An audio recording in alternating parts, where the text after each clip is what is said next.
Hello, my teacher. This is Abe Lincoln's head story. I'm reading and send it to you.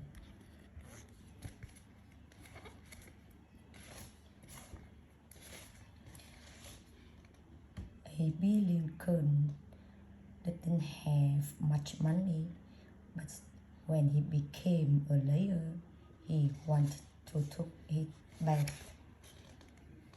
He bought a long black coat and a tall black hat. Every day,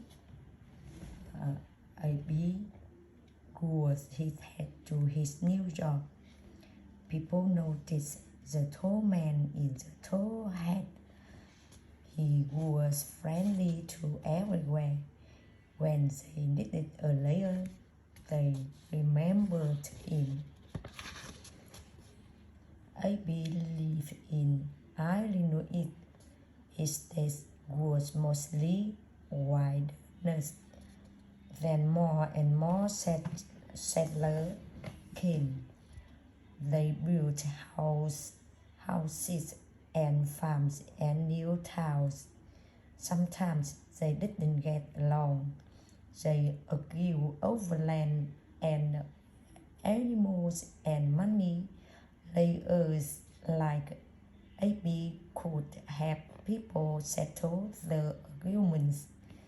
They could help people get a fair trial in court. Abe Lincoln was a small lawyer. People came to him with all kinds of problems. He helped them all, but he has one problem himself. He forgot to answer letters. He forgot where he put important papers. A good lawyer cannot forget. Abe wanted to be a good lawyer, but he was not a good paper keeper. What could he do? Abe had an idea. His tall hat. He could push letters deep inside it. He could stuff knots into the leather band. When he took off his hat, the papers would remind him what he had to do. The idea worked most of the time. One day, some boys played a trick on Abe. They tied a string across the street. They strung it way up high. Everyone in town could walk under it. Everyone except Abe. When Abe walked down the street, the string knocked up his head. People flew everywhere. He bent over to pick them up. The boys ran out hiding. They jumped all over him. Abe laughed. He was not mad at the boys. He liked a good joke, but the street did not stop him from carrying papers in his head. One lawyer sent Abe a letter. Abe stuck it in his head. The next day, Abe bought a new hat. He put away his old one. Weeks later, the lawyer was again. Why didn't you answer my letter? Then Abe remembered. The letter was still in his old hat. Many towns in Illinois had no lawyers and no judge. So every spring and fall, a judge and some lawyers traveled from town to town. Abe went to. He packed his hat with papers, his checkbook, and a handkerchief. As he headed up the parade of lawyers wrote in the judge. No one could meet him. He weighs over 300 pounds. 2 horses pulls his buggy. Abe's house was skinny and slow. His name was Old Buck. Abe and Old Buck traveled lonely country roads in the snow, in the rain, in the mud. Traveling made Abe very tired. He dreamed up a short bed and a good meal, but the layers had to stay at poor country inns. The food was bad, the room was cold, the bed was growing with bugs. The layers had to share beds, except the judge. He has his own bed. Early in the morning, the courthouse bell would ring. Abe hurried to court. Pigs live under one courthouse. Abe had to talk loudly over the grunts and squeals. People came from near and far to hear Abe. He made trials easy to understand. He told jokes and stories. People said he could make a cat laugh. One Abe whispers a joke to another layer. The layer laughed out loud. Quiet! The judge yelled. You are fined $5. When the trial was over, the judge asked to hear the joke. He laughed as hard as the layer. That was $5. He says, forget the fine.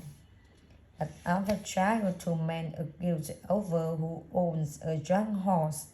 He said he owned the mother of the colt. Abe let everyone outside. He put the two ground horses on one side of the lawn. He held the colt on the other side. Then he set up colt free. It headed straight to its real mother. One day, Abe got a letter. It was from Hannah Armstrong. Years before, Abe had lived with her family.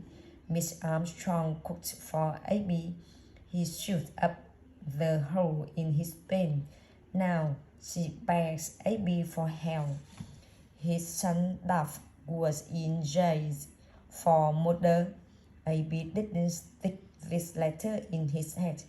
He was bites right away. Of course, I'll help you. That has been a big fight. It was very dark, but a man said he saw that kill someone.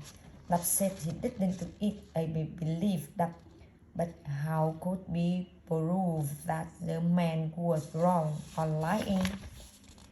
How could you see in the dark? Abe asked the man. The moon was full, the man said.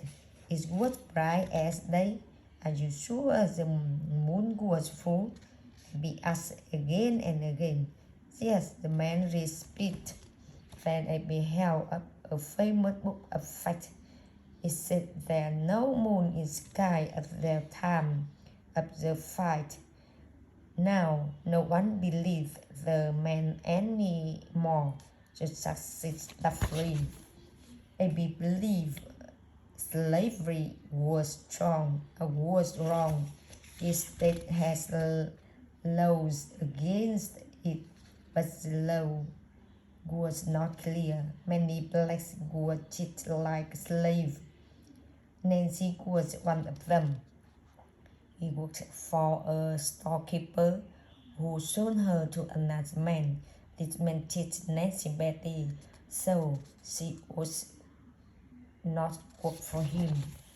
Abe accused for Nan in court. Illinois was free state, he said.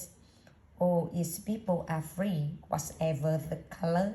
The judge decided Abe was right. From then on, no one could be bought or sold in Illinois.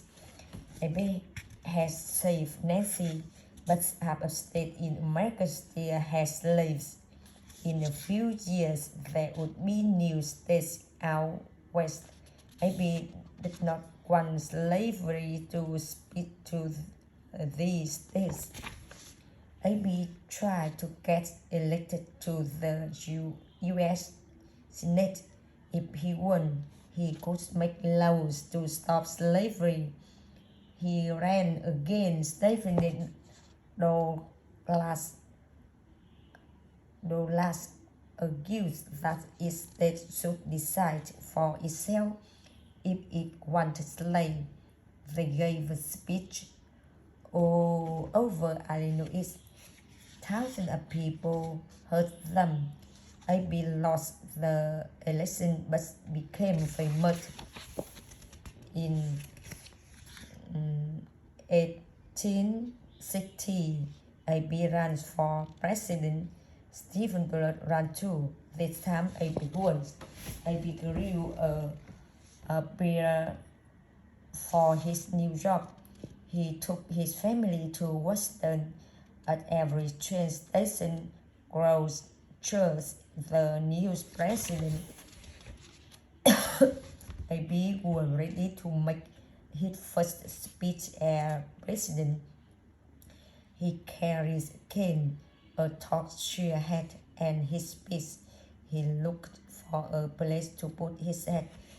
Stephen Blunt stepped up. If I can't be president, he said, I can at least hold his head. Abe Lincoln was a great president. He freed the slaves. He worked for fair laws. He helped unite the nation after a long way. But he never changed his ways. He always kept important paper in his tall hat. All the stories in this book are true, and all the people really lived. Here are photos of some of them.